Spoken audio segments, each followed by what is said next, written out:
Hello, chums. Can you hear us? Sorry for the minor delay. Hello, chums.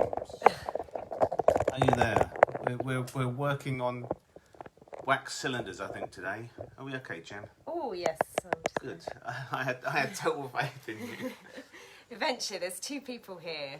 Please do Good, hello. pop your name in the chat. Who's there? The outsiders are outside. Anyway, hello. Look, I have it in my hand, folks. It's huge and yellow. What's yellow and black and red all over? Oh, This here book. we are. Hello. Everyone's here. Hello. Oh, gosh. So, It's a bit rushed on these. Go on. tonight's the night. Oh, my goodness. Launch day, official launch day today. We had the party on last Tuesday in London's glittering Bloomsbury at the Museum of Comedy. But today is the official day that the book is released to shops around the nation. So it's very exciting. Yes. They said this day would never come. You said that. I never said that. No, I said that a few times probably. But yeah, there you go. So it's. I'm sure if you pre-ordered or were wonderfully enough to pledge for the book, you would have it by now. I'm sure, and the book. But yeah, and I'm sure if you've not read it yet, you've got to read it all. There'll be questions later. Yes, yes. Actually, there are questions for me, I think, isn't it? They're all questions for you, but Okay. I just want to do a few of these that are just coming through. Of course. It comes around, I think, back to front for all of these. It guys. does, yes. It's the I can't even do this. We need Stanley Unwin to do this, don't we? Yeah. Or Norman Collier. Anyway, there we go. There we go. Two greats who are not in the book. So, just a few. I'm just going to read out a few comments just to tell you who's here. So, Steve Mullen, first one. Hello, Steve. Miles Sullivan says, "Hooray!" Well, we all say hooray. Hip hip hooray. Lane Patterson says, "Wow." Oh, Lane, my buddy. What can I say, mate?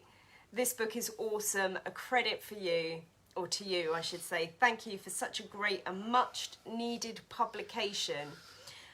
Your comments on the likes of Kenny Everett, Dick Emery, particularly struck a chord with me, and it's strange to think a whole generation of people may not get to see their legacy. Your tireless work in keeping the work of these geniuses alive is vital. So thank you. I'm really looking forward to the Peter Butterworth book. Is there something there I don't know about? It's mentioned in here somewhere. Well, that's way down in the pipeline for hopefully another time. Yes. Okay, but, and he does have a question, but I'm going to hold back on that one. There was a Peter Butterworth Easter egg in this book if you look for it. But anyway. Oh, okay. Not an actual Peter Butterworth Easter egg, but a little hidden Peter Butterworth. The question is, when is Volume 2 coming? Now, I'm going Next to week. share that Robert is, believe it or not, writing this every morning because he's a glutton for punishment. I am, yeah. This time last year, when all the proofs were coming in from the lovely guys at Unbound, and I was up to my eyes in edits, and brilliantly, Deandra, my wonderful editor, was asking for more and more information, rather than most editors who cut stuff out. Deandra was asking for more. I think I wrote another 10 or 15,000 words or something ridiculous. To add to already the 500,000 or whatever words is in this thing. So at that point, when my brain was seeping out of my ears, I said, never again am I going to do a book as madly huge as this.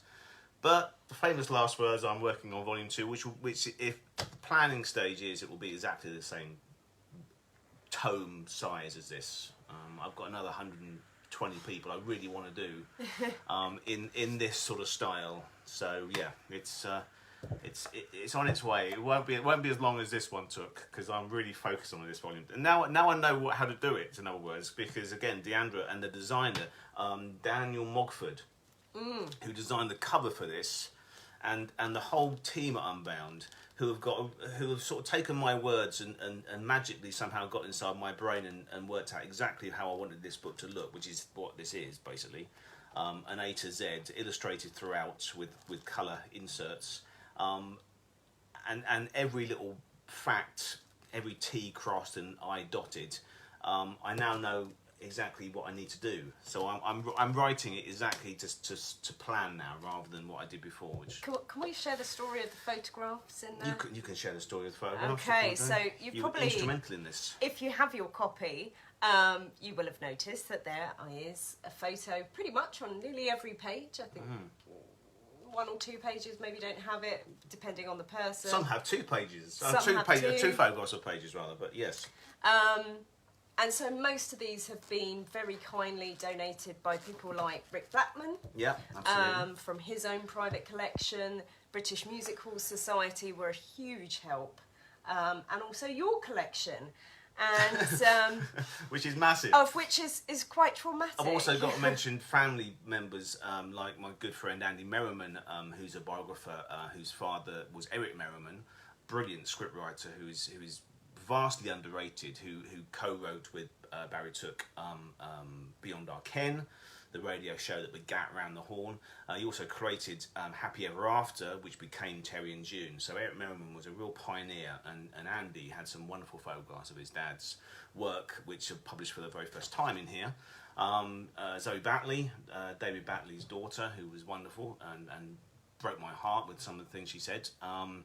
Carol Royal, Derek Royal's daughter and wonderful actor, gave me some amazing photographs. One I love is a beautifully battered colour shot of when Derek Royal was in Showboat in the West End, which I'd never seen before. So that got in. So yes, and as you say, my ridiculously big comedy cottage collection. And what I think people don't realise here is because this stage of the process happened during lockdown. Yeah. Of course, we can't go down to the publishers and give them the photos and let them do what they choose with them. We had to do them, or rather I should say, I had to do them. And we spent many a Saturday or Sunday scanning hundreds of pictures, some of which didn't make the book because of various... Not just enough room, too many, basically. yeah. Not enough room. I had a surfeit of photographs of Jimmy Edwards, Professor Jimmy Edwards, a lot of which come into the book, but I had literally dozens and dozens of Jimmy Edwards, so we whittled them down to the best ones. Yes. But I think all my favourites got in. And for those of you that pledged, we were also able to purchase photos, because as you know, there are licensing laws now, and so some are just not, you're just not able to use without purchasing the rights to them. So thank you to whoever pledged for whatever amount. One of my favourites. Do you want to share which one? I will. My very favourite photograph in the book, probably. You probably wouldn't be able to guess this, but it's not in my collection. I had loads of stuff of Patsy Rowlands, the wonderful carry-on actress, and so much more than that. Lots of great West End performances. But that main, what I used to call the main shot, the headshot of Patsy. Can you get that? Yeah, there she is. Which I just think is delightful of her doing her makeup in a dressing room in the West End. That was a licensed shot. So whoever wants to claim that, who pledged for a signed copy of the hardback, that's about how much it cost us to license that picture. So thank you. Thank you. People who bought a signed copy, one of you paid for that picture, so bless your hearts. Yes. But yeah, so I love we fought and fought, didn't we? Because the budget wasn't huge on this book, but we fought and fought because to get it all, it's a big old book, so it wouldn't have happened without all of you pledging. But yeah, that photograph, I was determined to get that picture in, so I'm very pleased that's in there. Oh, so should we start with the story? I think most people might even know this if they've seen your show, because Robert does do a show about this book. Different every time. Different clips every time. We can't, unfortunately. We would love to show clips on these things, but we're not allowed by the laws of Facebook. So you've got to come and see the show. Sorry, and they are always different. But yeah, it's in the book, but it bears repeating. Without Terry Jones, the late great Terry Jones, this book would never have happened, because I never had this idea. It was Terry Jones's idea, and it all started. I'd written a book in 1998 called The Monty Python Encyclopedia, and as a result of that, I got to know Terry really quite well around that time. And then when the hardback version, I always do things in reverse. This is good. Because back in the days, I used to write for BT Batsford's, if you've got that memory going back to the mid to late 1990s. My books would come out in paperback, sort of like reference books, and then thankfully they'd sell really well. and the publishers would do a reissue in hardback.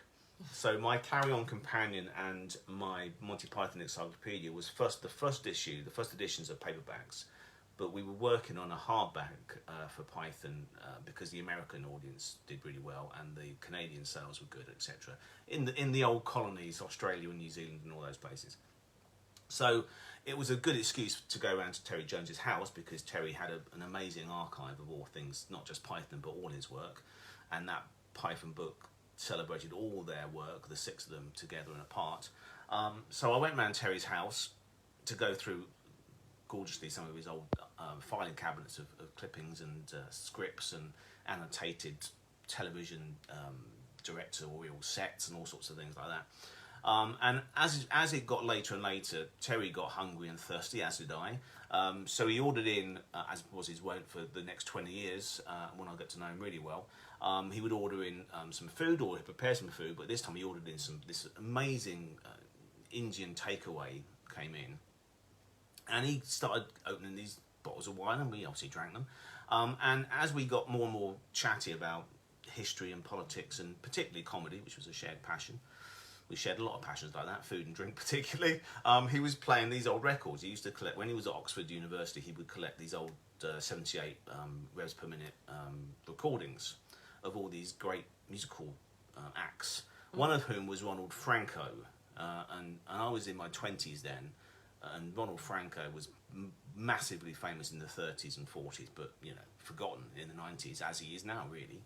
Brilliant, very well-dressed, very eloquent, erudite performer, but would do these naughty, dirty lyrics in songs, sort of like Max Miller with a degree, really, I was thinking. And so Terry sort of started saying, how you can't know Ronald Franco? I mean, you've been dead, 50 years. And I said, no, I know him because my dad had I've got it now, an LP called Listen to the Band, BANNED, Listen to the Band, which was a load of records, including tracks by Max Miller and various other comedians and naughty variety acts of songs they banned from the BBC. One of which was by Ronald Franco, called Winnie the Worm, which is not a children's children's song at all, but quite naughty. So that was, and then Terry sort of put down his goblet of whatever we were drinking, Pinot Grigio or something, or Pitbull maybe, probably Pitbull, and just said, Rob, he's a forgotten comedian of comedy, a forgotten hero of comedy. You've got to do a book called Forgotten Heroes of Comedy. I will write the forwards, and that was that. And then basically we couldn't sell it, even with Terry's illustrious name attached. We couldn't sell it. As Justin Pollard, the wonderful Justin Pollard, who was one of the co-founders of Unbound, said at the launch last Tuesday, he was also a very good friend of Terry's. Terry Jones had a collection of stories for children, but for all ages really, called Evil Machines, which was a brilliant anthology, which was Unbound book number 1. And he also said, my mate Rob's got this great idea, and that has now become Unbound book number 334 on the spine, because they're all numbered on the spine. So that was how it started. So if you've read the forward already, you can now go wild with your buttons here and give it some love for Terry Jones. Let's give Terry some Facebook love.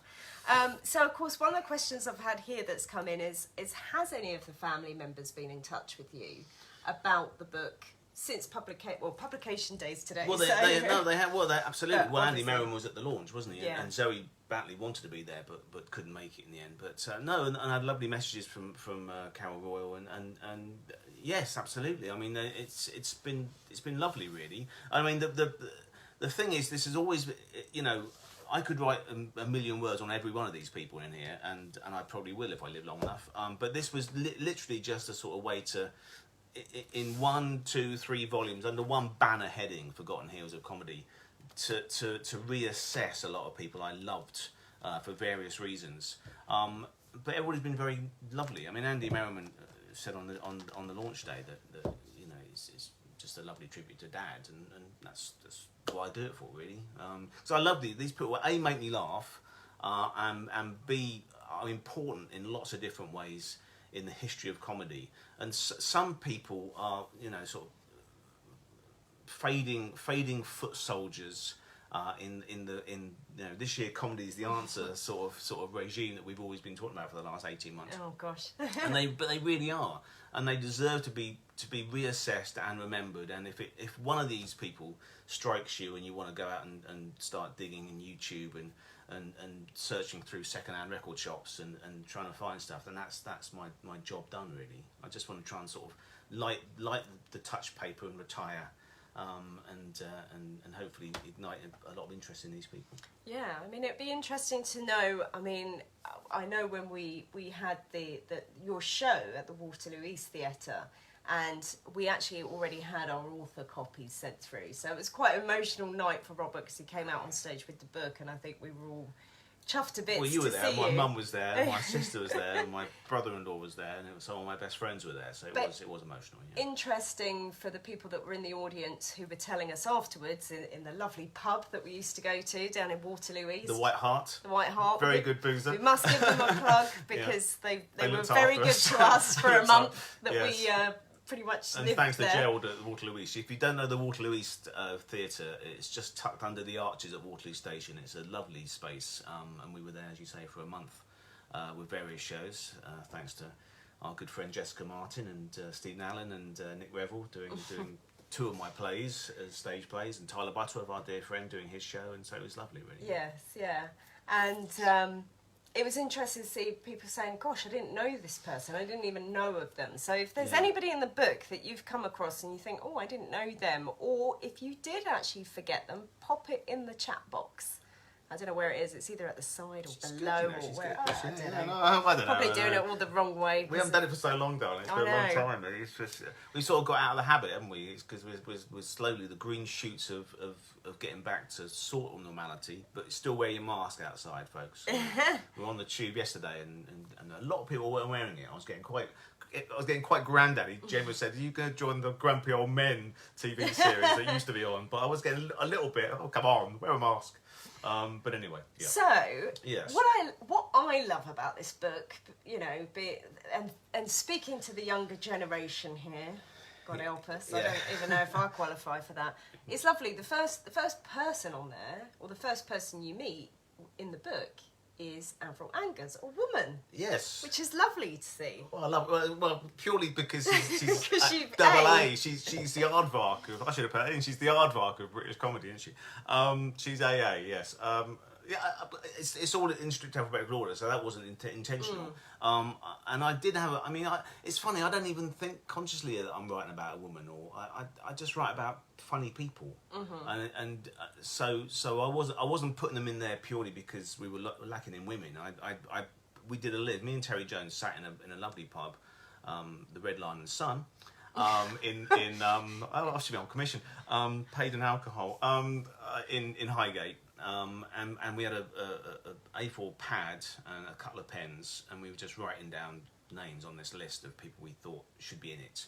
And we had about, I think I've got the list at home somewhere, about 250 names, I think. I was going to say, how did that process begin, where you whittled them down to 120, or is that because Unbound said, no, that's your limit? Oh, well, no, absolutely, yeah. I remember walking with Terry Jones and Justin Pollard over London Bridge, I think, or one of the bridges, and Embankment Bridge, I think, on the way to the National Film Theatre. That was it, walking to there to see something.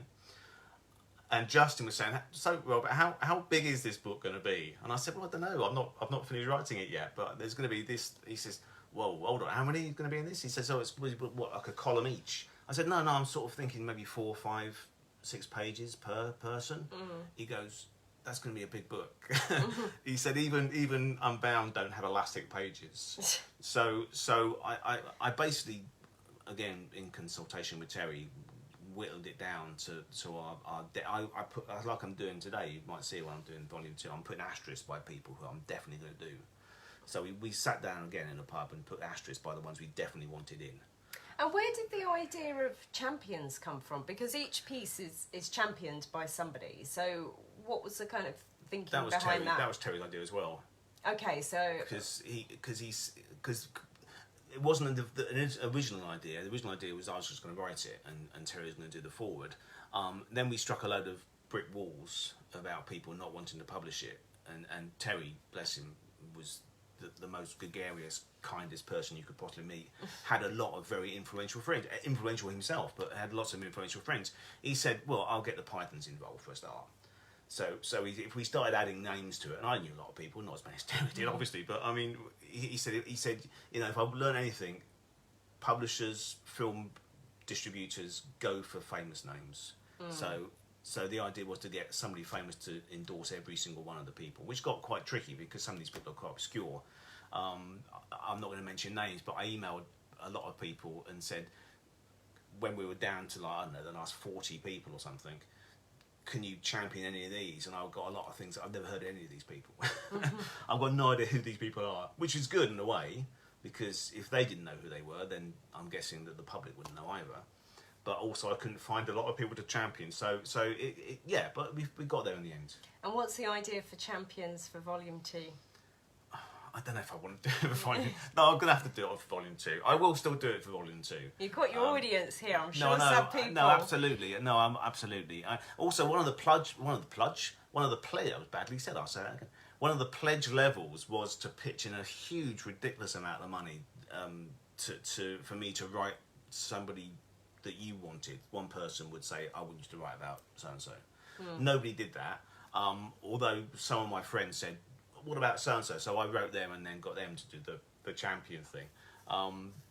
So it worked out in the end, but that was the idea behind it. Okay. And that actually became a bit of a headache to again, no names, no patrons, but I waited quite a long time for when people said, I'm going to do one for you, and it took ages. Yes, Doesn't matter, I was, you know, they weren't getting paid for it, they were doing me a favour, so I'm not complaining.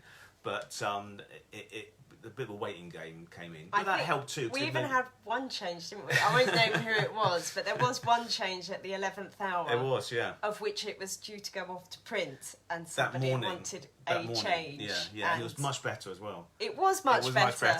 So, but I don't think... So thank you to that person. Poor DeAndrea was pulling her hair out with us at that point. So, she was so tolerant, wasn't she? Oh my goodness. My God. If you're watching this, Deandra, if you ever watch this, Deandra, you were so brilliant because the emails went back and forth. There's a particular photograph in here, or still, from a film called What's Your Stern, which was a Peter Rogers, Gerald Thomas comedy, sort of early Carry-On time, but not a Carry-On, but lots of the Carry-On people in it, including Leslie Phillips and Kenneth Connor and Sid James and people like that. And Eric Barker, who's one of the forgotten heroes, with his wife Pearl Hackney, who did lots of great radio and TV together, as well as films, not together. There's this colour still in there from that film, Watch Your Stern. And you remember it, Gem, it's colour, but there's like a little white cutout in the bottom, and I sort of cropped it that it didn't have the white bit in it. You'll know what I mean if you're film collectors. But it looked wrong because the actual full... I'll show you it, it's easier to show you. The full image has the feet in, and without the feet it looked a bit weird. So I did the whole scan with the white little box in, and Deandra came back and said, what's that weird white box here? Ah, yes, I remember that. Right at the bottom of the page. There we go, bottom of the page, see? Now, yes, thank you. There. White box there. Now the white box is there because sometimes they wouldn't have anything in there, but they would also, some of them are pre-printed. This is getting quite technical now, but bear with me. Some of these are pre-printed. You'll know it's got like a Peter Rogers production starring Leslie Phillips, Joan Simmons, whoever. Some of those stills were sent out as sort of like preview images to advertise the film coming soon sort of thing. So they were put across, you know, coming soon, double bill with, I don't know, Godzilla versus King Kong or something. Some of them were sent out blank, and they would send stickers to put over if they wanted to, or they could have put something else in, you know, coming next week, or, you know, here for 2 days or something. Anyway, we had this conversation with Deandra back and forth, email, wasn't it? I think we had a bit of phone call. I think we're going for pretty much a whole day, just explaining her what that box was and why it should stay. None of this is in the book at all. None of this history of British cinema paraphernalia is in the book. But that conversation had to happen to make her understand and to clarify why I wanted it in there. And I'm glad that conversation happened. And she came back and said, well, I feel really educated today. I now know how they advertised films in 1961 in this country. Yeah. But anyway, so that's why that's in there. Well, going on to Volume 2, I think you've already got your first champion here. Oh, okay, good, great, go on. Steve Mullins said, looking forward to seeing, is it Gil or Jill? Lamb and Andy Claydon. Oh yes. Oh, Clyde. Yes. Okay. Yes. Yeah. They're not guaranteed. There's a lot of silent comedy people in it. In fact, I was writing one today, who I'd hardly heard of. To be fair. So there you go, Steve. Okay, fine with Steve. Well, I'd say if they may be in it, they're on my list. They've not been asterisked yet, but you might change that now because I love those. But there's about 3 or 4 really important silent Hollywood comedians. There's a few in this book, including Larry Seaman and Lloyd Hamilton, who I love, and Raymond Griffiths. You can find them. But yeah, I've got about 4 or 5. So if they don't get in, if Andy doesn't get in, then I'll get you to do one of the other ones. But no, I was writing one today actually, which was exciting me. I was watching a few on while you were working, darling. I was watching. This was research. I watched stuff for research. I may be looking like I'm enjoying myself and laughing at these silent comedies, but it's actual work. I promise you. Oh, okay.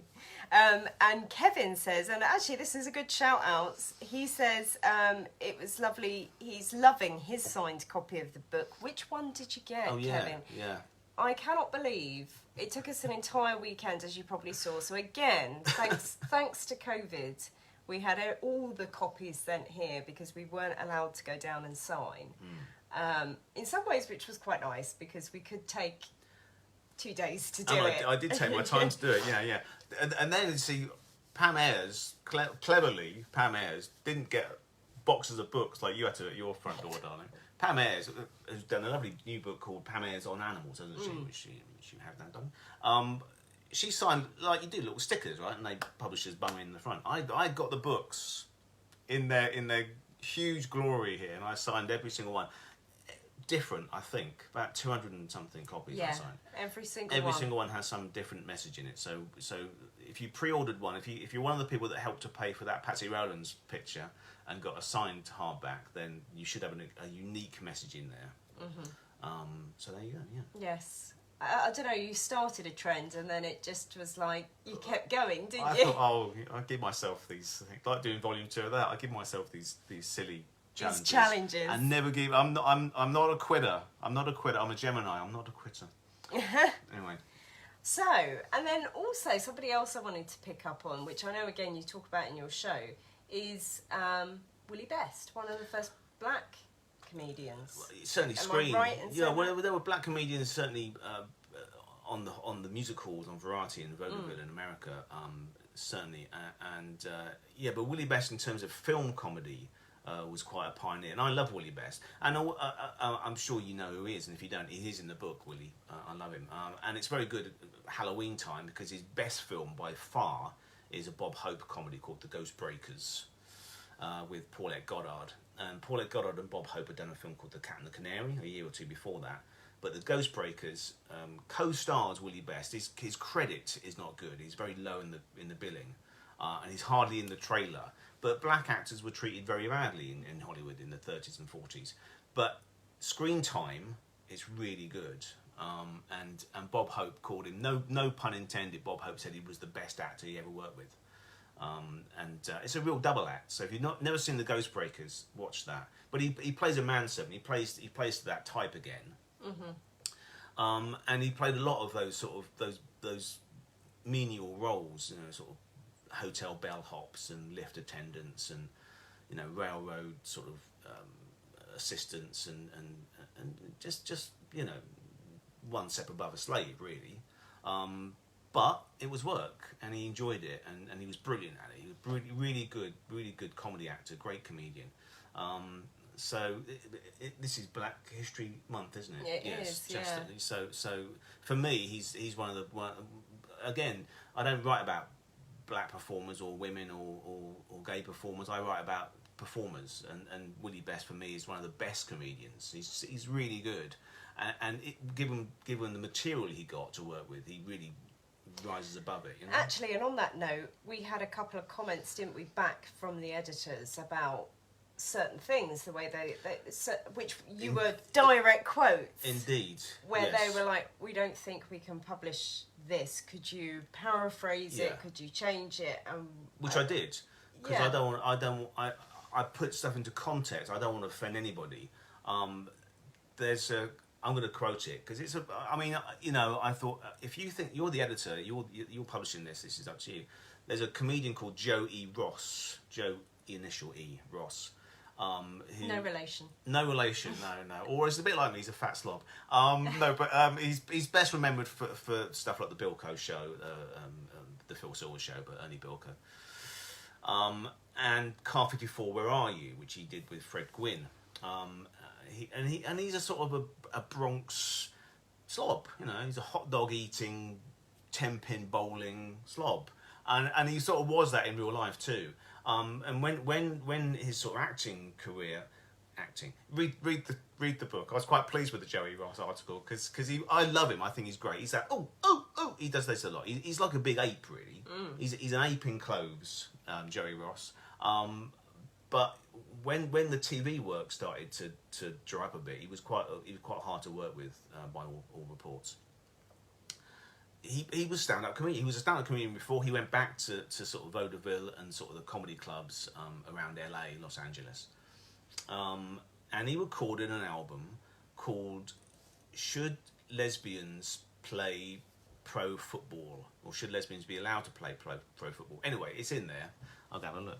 It's half an hour of filth basically, but they promote it because he was famous 10 years earlier for Car 54, Where Are You, as a New York cop. He's pictured on the front in policeman's. It's in the colour plate section. It's in the colour plate section. Thank you. It's in the Forgotten Heroes of Comedy hit parade. There it is. I can't even read it now. Should lesbian this one there. But anyway, I don't name the title. I was basically there we go. It's there. You see the guy with the policeman's cap on? Yeah. I was asked politely not to name the title, although it's actually pictured. I was named not to name the title in the little caption, which I thought, okay, fine. I'm limited to captions anyway. The space was very limited. The whole book was very limited. I was trying to squeeze as much in. I was shoehorning stuff in right at the end. But anyway, so that's another thing. So yeah, but I understand why. But hopefully, what I do is put inappropriate or culturally unaware or just plain outrageous comedy into some sort of historical context. This is the Willie Best syndrome. This is why Willie Best's career suffered for all the laudable, wonderful reasons of equality in America in the 50s, when a lot of people in the TV and film business were saying, well, this is wrong, and it is wrong, and it was wrong, it still is wrong, but it was wrong then, for these black actors just to play these menial parts. But they weren't given other parts either until the sort of Sidney Poitier days of the 60s. So there was a sort of hinterland in the 50s when these actors weren't working at all because they weren't it wasn't deemed acceptable or humane to let them play the bellhops and the janitors and all that, but they weren't given, you know, the roles of the leading man either. Hal Roach, who obviously is a legend because of Laurel and Hardy and all that, Hal Roach Studios in the 1950s on television was the one person who kept on employing Willie Best. He was still casting him as lift attendants and those sort of characters, but they gave, a lot of the time he wasn't even credited in those films in the 30s and 40s. But Hal Roach loved him so much he gave him work continuously in the mid 50s when he really needed work, and he was always given a name and it was always Willie. So he was sort of playing himself. Which it's almost like a sort of a kiss to the past. I've now got an identity, so I like that, you know, and respect to Hal Roach for doing that. Lovely. Okay. Well, Paul Stevens here. Now, I just want to mention that Paul Stevens runs the Whip It In. So if you don't know the Whip It In, it's a crime if you don't know it. But it is a group over here on Facebook, and they do have also their website, and I'm sure Paul will pop it in the chat if you want to go and check it out.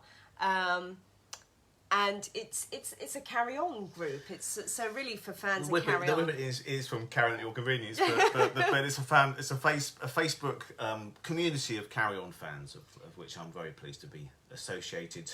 And he's saying he's looking forward. So they are doing an event. I believe it's sold out, but there is a waiting list, so you never know. They are doing an event on the 7th of November, of which Robert is going to be there, signing copies of Forgotten Heroes. Or anything else you may have. Or anything else. I will sign anything you have. Yes. Any book, yes. He's more than happy to sign it. Preferably one I've written myself, rather than I don't know, Great Expectations or something, but I was selling that as well. I don't mind. Charles Dickens with 2 Ks. Yes, so. But absolutely. he has a question about going back to the cover of the book, and he said it reminds him very much of the comedy carpet in Blackpool. Was that your inspiration? That's no, actually it wasn't. Well, I love. Sound quite cool, actually. No, absolutely no. I've never been either. It's up in Blackpool. I was sent a lovely. There's a book which I forget who wrote it now. Very lavish sort of coffee table book of the whole carpet. And if you don't know the carpet in Blackpool, it's basically loads of names and catchphrases and all sorts of things. And looks. Actually, you're right. It does look quite like that. Yeah. Although their inspiration, as was my inspiration, or Daniel's inspiration, who designed the cover, was those lovely old variety posters, of which I've got loads on my walls at home. And it looked. We played with the idea of putting a load of photographs on the front. But then who do you leave out? Who do you choose to put on? We picked a few names just to put on the bill there, and many more. And the main inspiration for it really was John Fisher's book, which I recommend if you get a hold of a copy, called A Funny Way to Be a Hero. Now the softback version of that did go for that sort of Sgt. Pepper's Lonely Hearts Club Band with loads of faces, Max Miller and Sid Field and all those, which is a lovely cover. But the hardback, the first edition of John Fisher's book, has a similar sort of cover to that, like a sort of variety bill. And I think it was Daniel's idea, wasn't it, to do it that way? I'm pretty sure it wasn't my idea. We did try it with photos. Yeah, and it just didn't work. No, it didn't work. It was too busy, wasn't it? It was too too busy, and I think you said, "Oh, can we do it like that?" Did I say that? Well, I'll take the credit for it. I can't remember, but it might have been a sort of That's what Dan came up with. I love it, and it is because, like I say, and also. And his colours. I mean, we had the colours are beautiful, but also I love that Terry's got such a wonderful bill on it as well. Looks like his book. Well, it is his book. He has this. I merely aided his wonderful thought process. But yeah, I mean, I love it. I absolutely love it. So, and it's also seeing it now, sort of at the museum, and hopefully seeing it in bookshops in your area. If Waterstones or anybody aren't stocking this, ask them, because we've been talking to Waterstones. Yeah. They will stock it. They might forget to order it, so go into your local branch. I will come along and see you personally and sign their copies for Christmas. But it looks good. It just looks good. So I'm very proud of it. I mean, it's a lot of effort to it. But and if anybody's an independent bookseller, oh God, even more so. Yes, absolutely. Yes, we will come and do an event for you. Like my good friend Robin Ince at the moment is doing 100 bookshops. Is he? I think it's called 100 Bookshop Tour with his new book. Yes, absolutely. If you sell books, I will come to you and personally inscribe them. Yes, so there you go. Okay, so I want to talk about page 291. So if that's a good page. What's on Do you know where I'm going with No this? idea. No, what's on page 291? No. Time for a quick drink. Oh yes. So do you want to explain this? I've got my halfway through herbal we tea, have a my pub Carry On Abroad mug here, by the way. Oh gosh. Yes. Yeah. Well, again, the whole point of this, when it was decided to go into A to, I wanted it to be A to Z, and as did Terry, because we had this thing that we could have done it from, the days of music hall. I think the earliest person's about 1880, 1890, performing Tommy Murray and the Lily Morrises of this world, those sort of people. We could have gone all the way back to there, through the 1920s, the slapstick comedy of Lloyd Hamilton, etc., into the character actors and into the variety stuff of the 50s and 60s, up until whoever the latest person is, into the 80s, I think, working at their peak. But you sort of start with people that maybe are the least known people, and then you work your way towards the more well-known people in the pecking order of forgottenness. So I think it was my idea. I'll play this one. I think it was my idea. They said, well, we should just do an A to Z of it. So it's like and also don't read it all at once, because I did that and my eyes went like Marty Feldman. It wasn't a pretty sight.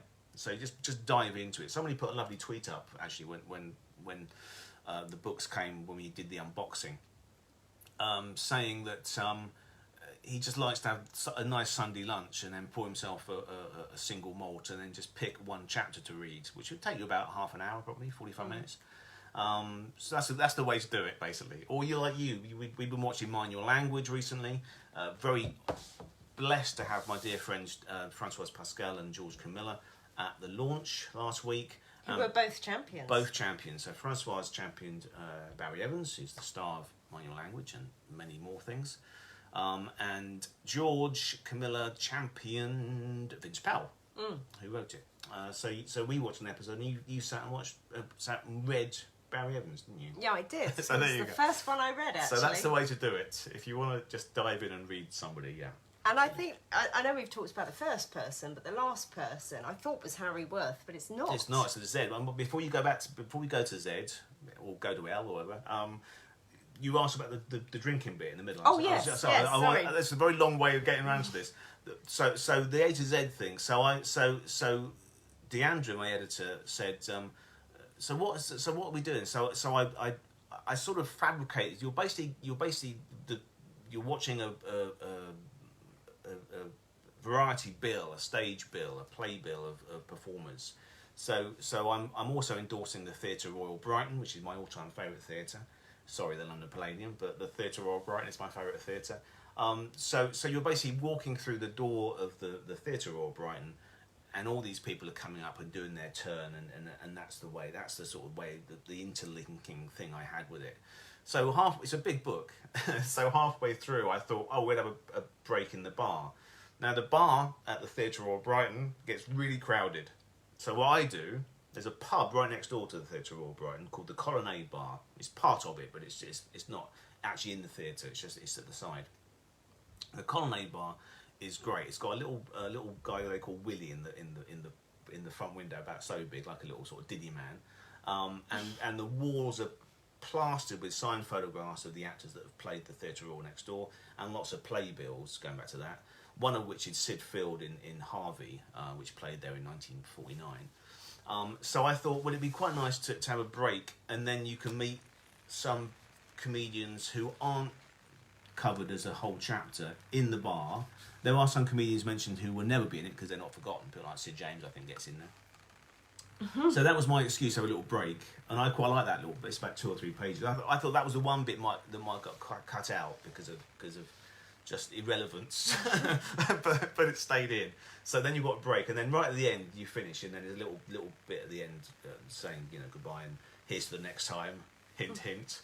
For volume 2. So that's why the little bar bit's in there. Okay. And Mario Zampy. Let's talk about him. Is the last. Is the last. Yeah, so A to Z. So Mario Zampy. Now, do you know Mario Zampy? Not personally, but do you know of him at all? He was in Hancock, was he? No, that's Mario Fabrizio. No, oh, you can talk about Mario Fabrizio. No, Mario Zampy was a director-producer, Italian director-producer. He made a handful of comedies in Britain. Some of for me, the funniest British comedies of all time were things he made. He did Too Many Crooks, Terry Thomas and Sid James, and my dear pal Vera Day, who did the champion bit for it, and Bernard Bresnell. And he also did a thing called The Naked Truth, which is his comedy was jet black. So The Naked Truth stars Dennis Price as this sort of blackmailer. He publishes this scandal magazine called Mr. Dennis. Dennis Price is wonderful in it, and he's got these people on his hit list. Terry Thomas is one, Peter Sellers is another, Shirley Eaton, and Peggy Mount. So he directed that. So his films, I think, are great, and the films are sort of remembered, but he's never credited, or he is credited, but he's never sort of praised for his brilliant. And what he did it like another director from Europe who came over here to work for Ealing, Cavalcanti, who did a film called Went the Day Well, and one of the segments in Dead of Night for Ealing Studios. What Zampy has is a sort of otherworldliness. He's not part of the British establishment. So he sort of looks at our stereotypes and foibles in a slightly different sort of way.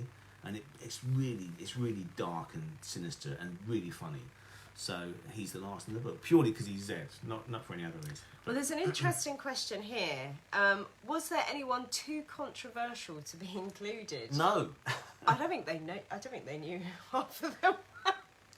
Well, no, that's good. That's good. I mean, controversial people. Okay, let's talk about. Vince Powell, I suppose, is a controversial person. He was I sound like a name dropper, but he was a good mate, Vince Powell. I used to love having a few beers with him in the coach and horses around the back of the Actors' Church there.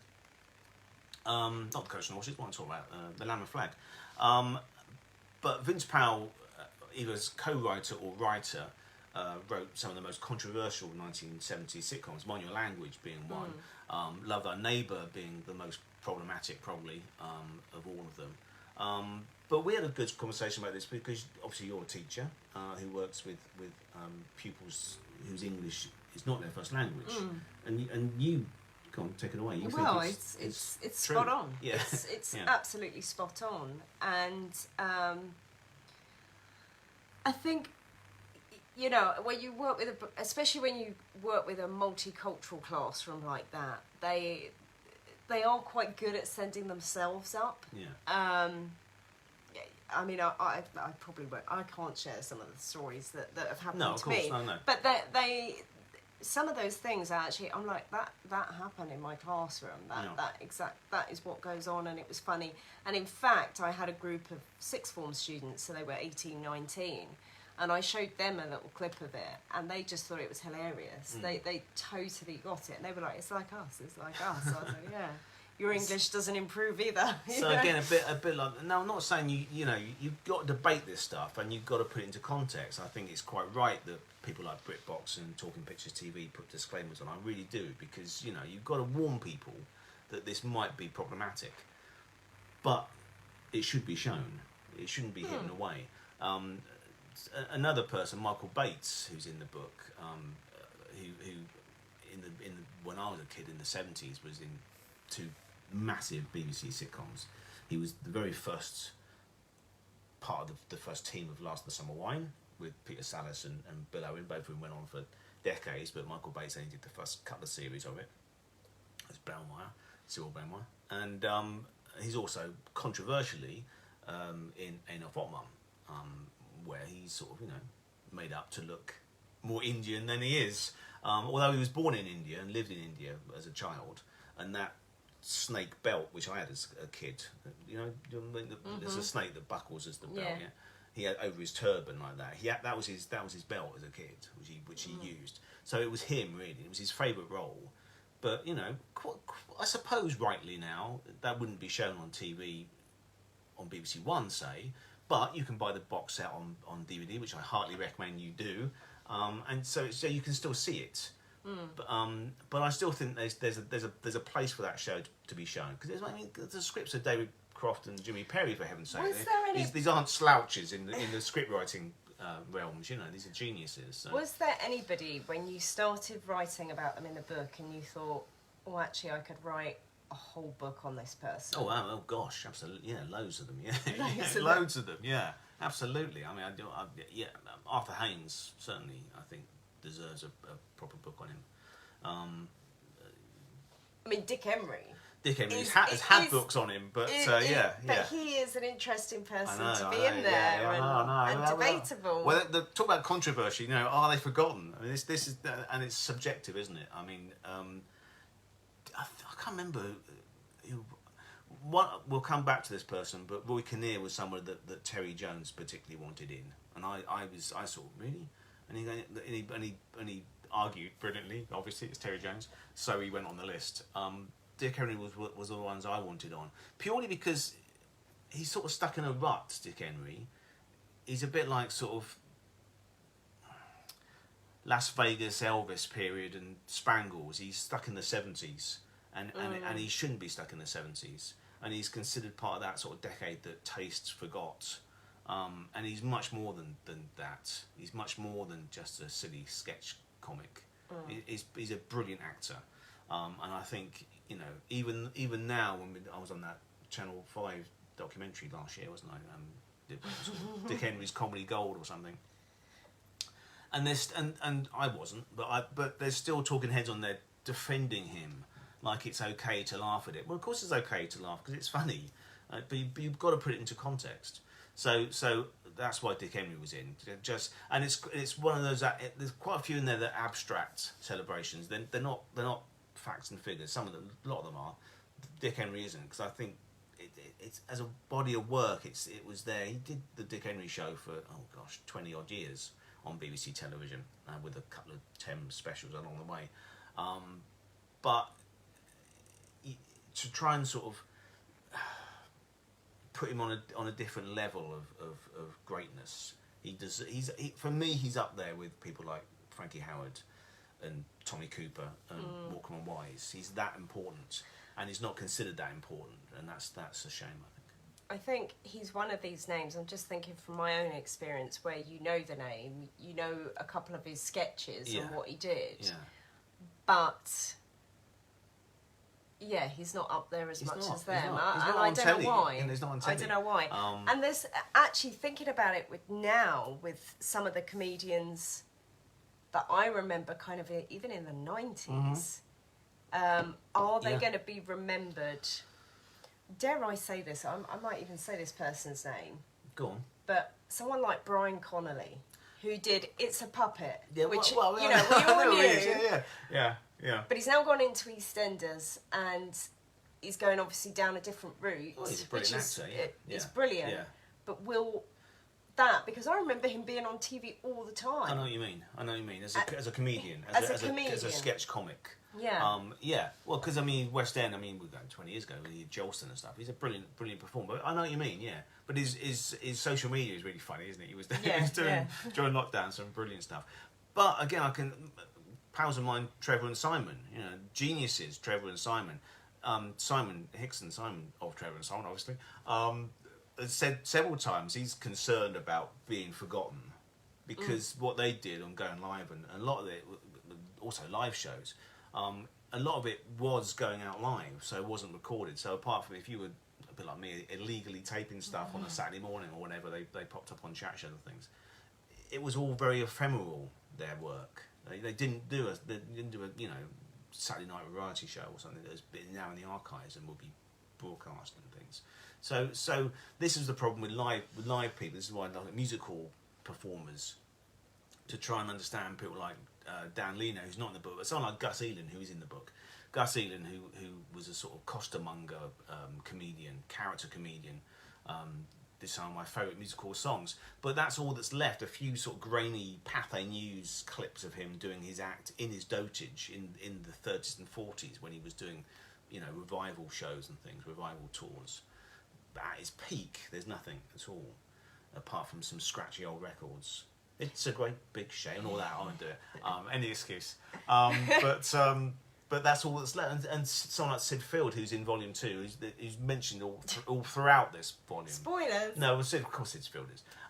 But he was almost too well remembered. And then someone said to me, "Well, is he?" I said, "Well, he's not. He's remembered, right?" And I said, "Oh God, I should have put him in." But I'd written that and it was cut out because I thought it's Jerry Desmond's in. He was great stooge for many years. But Sid Field, hardly anything's left of him. There's one film called London Town, which is a badly received at the time in 1946, but a gorgeous colour film directed by an American called Wesley Ruggles. And it preserves all his sketches pretty much, well, the best sketches, the golfing sketch and all that, sort of address the ball, dear ball, and all that going on. But that's all that's left. But people who saw that film and my dad, who saw him live on stage, said he loved that film. But he said he was far better than that on stage. It didn't capture. He was absolutely brilliant. He was the best comedian. I was reading something the other day. And nothing you'd have read. It's like a 1947 Picture Goer magazine or something. But saying about Sid Field is by far the greatest comedian in the country. But now you say Sid Field, no one knows who he is because he didn't live long enough to do television. He didn't live long enough to be Hancock. Basically. It's interesting though, just going back to Dan Leno. Yeah. If any of you do know him or you want to find out a bit more about his work, go and visit in Harrogate. What's it called now? The Kursaal Theatre. Yeah. They do a wonderful free tour, and there is a beautiful poster in there, and that was actually what hooked us in to going on the tour. I love that poster. One of his last, he died in 1904, and one of his last appearances. Now, if I get this right, the person that I'll forget the name, so I won't do it. Go on the tour, as Jem says, but the person that built it was a fan, wasn't it, for his daughter's 18th birthday or something? And because Dan Leno was almost exclusively Theatre Royal, Drury Lane, Mother Goose particularly, but that was, London was his manor.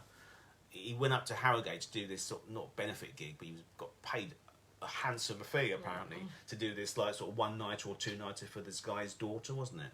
And they've got this poster, and if I had a screwdriver, I'd tell you what. And also, if on. you do visit, because there is a chap there selling old Oh posters. my gosh! Well, there's an archive of all these. I mean, the place is beautiful.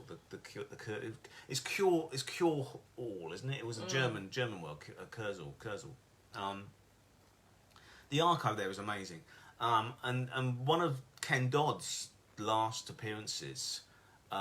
In 2017, maybe 2016, something like that, was there as a benefit to raise money for restoration, which thankfully is going great guns and it's looking amazing now. Oh my gosh, it's a beautiful place. And there was this poster, and I thought, oh, that poster's great. I mean, you go downstairs, didn't we? And they were selling postcards and whatever, and they had this poster for sale, and I said to the guy, it looked a little bit like, I don't know. Dick Henry's Lampwick, a sort of old bloke coming out. I said, the Sir Ken Dodd poster, could I buy one of the Sir Ken? It's like, was it £1 or £2 or something ridiculous? And he goes, what? I said, the Ken Dodd. I'd love one of the Ken Dodd posters. And he said, oh, really? I said, yeah, if you've got any, that'd be great. And he thought, yeah, I think I've got some. And he gets his box and blows the dust off this box and pulls out this poster. So if you're a Ken Dodd fan, get along to Harrogate now. Yes, There's and a make few a man. left. They're very happy to shift I'm these get posters. Jen doesn't know this yet, but I'm going to get mine framed up because it is beautiful. It was the happiness show that Ken toured all around the world, well, around the country certainly, the last few years of his life, and to great success and acclaim. Of course, it's Doddy. But yeah, they're £2. I think it was £2 or £1 even. They're cheap anyway. Oh. So I've got mine. The rest you can fight amongst yourselves. I've got mine. We get asked, we get this, Kevin. We get this question a lot. Do we ever go up north? And you're in the northeast, which gosh, I love the northeast, and I think we. I mean, in terms of new shows. Oh do gosh. some shows. Yes. We should go and do a northern tour. We do want to do a northern tour, a special one, which may end up on our YouTube channel. Yes. I won't spoil it. No spoilers. No. Well, we were. I mean, again, we won't go. We were supposed to be going to Crewe a couple of weeks ago for some other reason, but that didn't happen. But we were up in Harrogate in August for good reason. But yeah, I love it up there. I love my mum's Lancastrian lass. She's from Bolton, so. Kevin, if you can recommend any small venues, yes, please. Not too big. And my website's very easy to find. Some people come to you and say, well, I can't get hold of Robert Ross. I'm the easiest person to find. If you Google Robert Ross, comedy historian, you will find me. But short of TikTok, I'm pretty much everywhere else, I think. So I think so. I will do any shows, absolutely, happily, to do that, yeah. And I see also, Chris, you're looking forward to seeing us at the Whip It In event on the 7th of November. I'm really excited about that. I've not done a Whip It In event for about 10 years, I think. And there's some good people. Linda Regan is going, isn't she? And Larry Dan's going to be there. So we do have books. Yes, we've got a few books. We do have books, but we don't have many. I'm going to try and get some more ordered before we go. So if you have bought a book or you want to buy one before you come, it's fine. We do eventually get the royalties. Yeah. They are. It's cheaper on Amazon, but then everything is. But I know times are hard. But if you want to save a few quid, buy it on Amazon and then bring it on Sunday, because I'm charging full price, signed, but I've got to, because I've got to pay for them. I've got to pay for them too. But yeah, and I think it's probably better. And if you've got copies of the Karen Companion or anything else I've written, please bring. I'm happy to sign those as well. Absolutely. And we'll also have these special. This is what you do get if you buy a book from us, or if you just want one. We can have these sent out.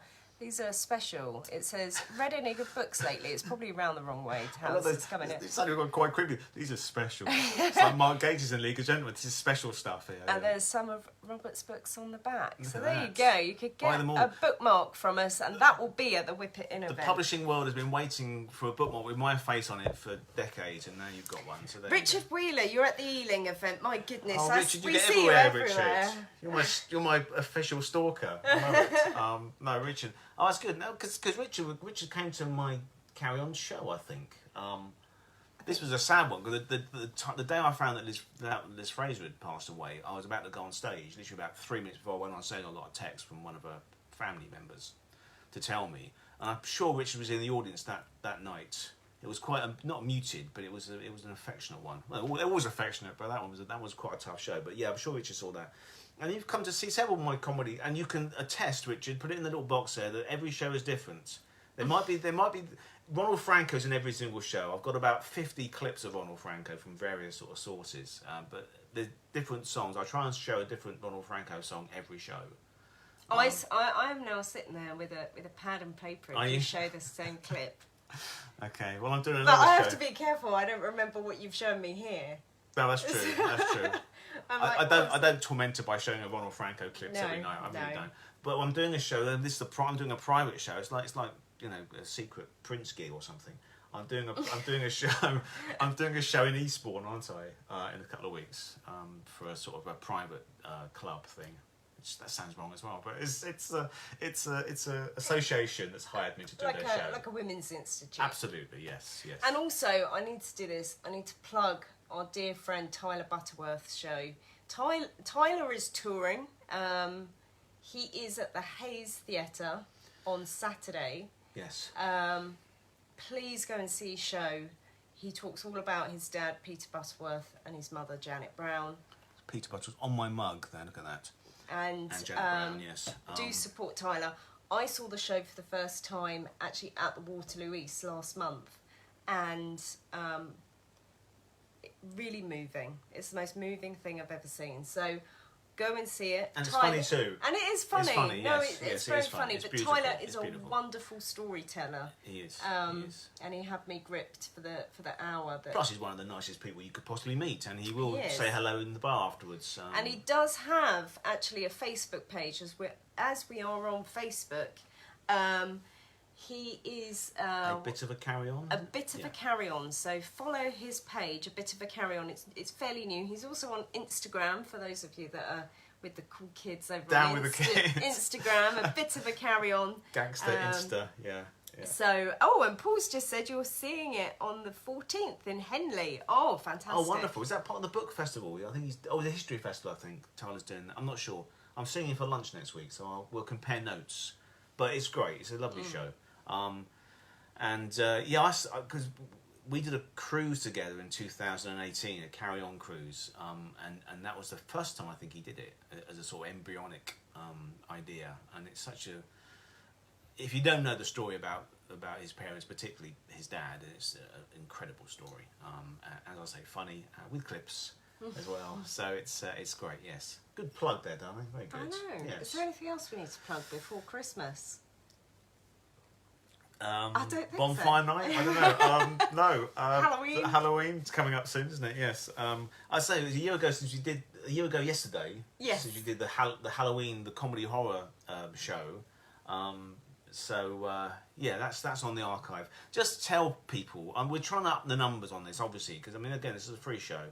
Plugging a book, of course. The book's not free, but the show is. But just to get the numbers going, because they're racking up now, aren't they? I'm getting quite cool on Instagram now. I'm getting, Gemma's sitting there in the mornings. You've got another 20 followers on Instagram. Have I? What, by putting up another photograph of Charles Hawtrey? That's what the kids want.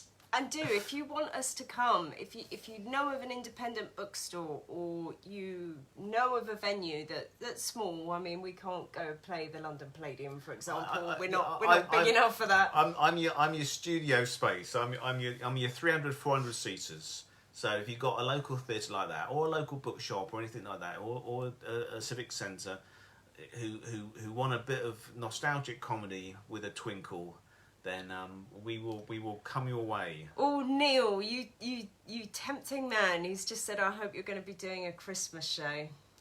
Oh man, you see, I always like doing that book. You see, once I finish, once I'm in the middle of it, I want to do another one.